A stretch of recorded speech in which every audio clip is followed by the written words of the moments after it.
We all deal with things in life that are just annoying, like brain freezes or looking for parking or having to trim your nails all the time. Yeah, because apparently it's cool when Wolverine grows them out, but when I do it, it's gross. I mean, I don't understand how that's fair. But nothing is worse than when little annoyances also cost you money, which means few things in life are more annoying than overdraft fees. You know, and we've all dealt with this shit before. You accidentally spend more than you have in your bank account, so now the bank is charging you even more money that you don't have. Even if you go over by like a couple of dollars, your bank might hit you with a $35 fee, which makes no sense. Bitch, if I had the $35, I wouldn't be overdrafting, would I? I mean, if there has to be a penalty, it should be a non-monetary one, because you know the person doesn't have the money. They should be like, all right, you gotta lick the ATM screen or something like that. But not money. And this problem has gotten so out of hand that Democrats in Congress are now working on a bill to rein in overdraft fees, which is good, because people are just about at their breaking point. This is just wild. A woman leapt over a bank counter while arguing with the teller. She didn't want to pay overdraft fees, so she went over the counter. It all happened here inside this Chase Bank in Beaufort. In the video, a woman is heard shouting at a bank teller. Then the woman climbs over the counter and demands her money. The bank teller backs up, and that's when the woman steals $750 from a cash box. Okay. On the one hand, yes, a bit of an overreaction. But on the other hand, you're also kind of rooting for her, right? Yeah? I mean, that's how much we all hate overdraft fees. Like, watching this as a bystander must have been so confusing. It's just like, hello, I'd like to report a robbery. Yeah, who's being robbed? Well, to be honest, both of them, actually. You know what? Actually, it's balanced. Never mind. And I know what you're thinking right now. Look, I hate overdraft fees too, but I'm not pole vaulting over a counter over $35. Well, once you know more about how these fees work, you just might. So let's find out where these fees came from and how they screw you over in another edition of If You Don't Know, Now You Know.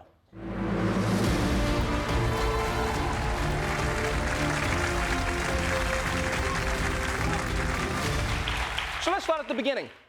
In the 1990s, a bunch of consultants pitched banks on overdraft fees, a cool new way to squeeze money out of their beloved customers. And as evil as it is, you've got to hand it to them. It's definitely creative. Yeah, in fact, I bet the executive who came up with this idea blew everyone's minds. Which is like, you know how we usually take money from people who have money? Well, what if we also took money from people who don't have money? My God, you've done it, Jenkins! Cocaine for everyone! Yeah! But when they came up with this idea, they didn't call them overdraft fees, no. The phrase they used for it was overdraft privilege programs. Yeah, because you see, customers would now have the privilege of paying extra for being broke. And you gotta admit, that's hella spin right there, right? They should do that with everything in life. They should hire these same people, yeah, just to give you excuses like, nah, she didn't dump my ass, she enrolled me in a masturbating alone privilege program. Everything's great, I'm doing great, I'm doing real good. So you see, what happens is basically banks frame it like they're doing you a favor by allowing you to take out extra money. In fact, just listen to what one woman says she was told by her bank after she got hit with these overdraft fees again and again without realizing it. We was $1,400 overdrawn. Funds obviously were not there. They had never been there over a period of time. Why did you continue to accept the charges? Their response was, you have been such a good customer for all these years. We did not want to embarrass you at the checkout counter. Wow. Wow, you gotta be kidding me. The bank kept charging overdraft fees because they didn't want to embarrass this lady? Really? They didn't want to cause any embarrassment? Everyone knows people value money over embarrassment. That's the only reason that reality shows exist. Are you kidding me? Also, you know that explanation is bullshit because it's impossible to get embarrassed in front of a checkout counter worker, okay? They've already seen it all. Yeah, they've seen every single one of us buying 15 bags of Cheetos. And we say it's for a Super Bowl party, but they know it's July. So the banks say this is simply a service they're extending to their customers. But the truth is, they spend a lot of effort manipulating you into paying those fees. Like, for instance, did you guys even know that they're totally optional? Did you know that? Yeah, totally optional. Ever since a 2010 ruling by the Federal Reserve, customers have to opt in to overdraft fees. And now you're probably thinking, wait, I never did that, but you probably did. Yeah, you just didn't realize that's what you were doing when the bank gave you that stack of papers to sign. Because nobody actually reads that shit, right? Most people see the size of the agreements and you're just like, we'll just wait for HBO to turn it into a miniseries. I'm not gonna read that. And it gets worse, because once the banks trick you into signing up for overdraft fees, some of them will literally reorder the events of your life to make sure that you pay the most. Some large banks will manipulate the sequence of customer transactions to draw more overdraft fees. This is how it works. Take Joe. Joe has $100 in his checking account. He buys breakfast on his way to work, paying for it with his debit card. Joe next fills up his gas tank. Later, he buys lunch, and then an afternoon cup of coffee. Finally, on his way home, he stops at the supermarket to buy groceries. The last purchase leaves Joe's account overdrawn by $15. But rather than charge him one overdraft fee, his bank rearranges his purchases from highest to lowest and charges him 3 overdraft fees. By clearing the highest purchases first, banks are able to get to the overdraft quicker, thereby maximizing profits. God damn, that is evil. It's bad enough that these billion-dollar corporations are charging poor people overdraft fees, but to make it worse, they're manipulating the numbers so they can charge even more. Yeah, the third purchase came before the first purchase. That's not how you count, right? Either these banks are robbing people, or they learned numbers from Star Wars. It goes 4, 5, 6, 1, 2, 3, 7. That's just math. That's the math.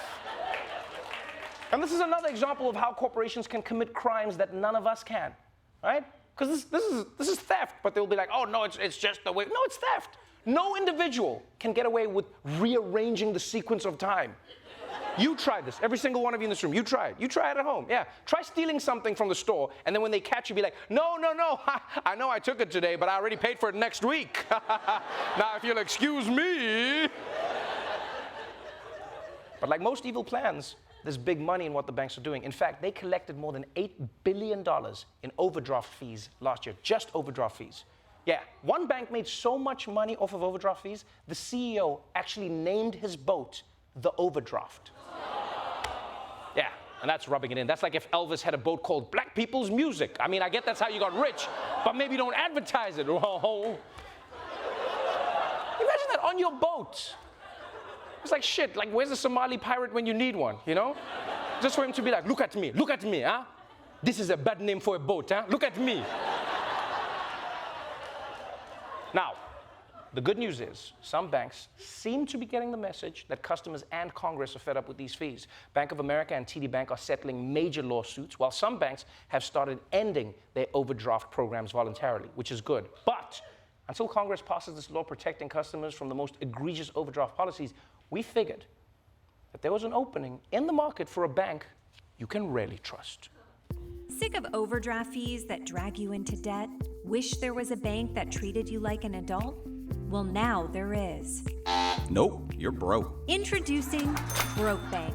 At Broke Bank, we're not going to let you think you have money and then surprise you with an overdraft fee. When you're broke, we'll let you know. $7 for coffee? Just get a tap water. Is it embarrassing? A little. Insulting? Definitely. But we're committed to honesty. Like, really committed. Come on, we both know you didn't win the lottery. Just walk away. What's in your wallet? Nothing. Are you riding a jet ski, mother? You only got $12 and you need that for a shirt. With Broke Bank, you'll never get tricked into opting in for hidden fees. The only thing you'll get from us is the truth about how poor your broke ass is. You can scream at me all you want, but at least I'm not charging you overdraft fees. Broke Bank, you deserve honesty. You broke.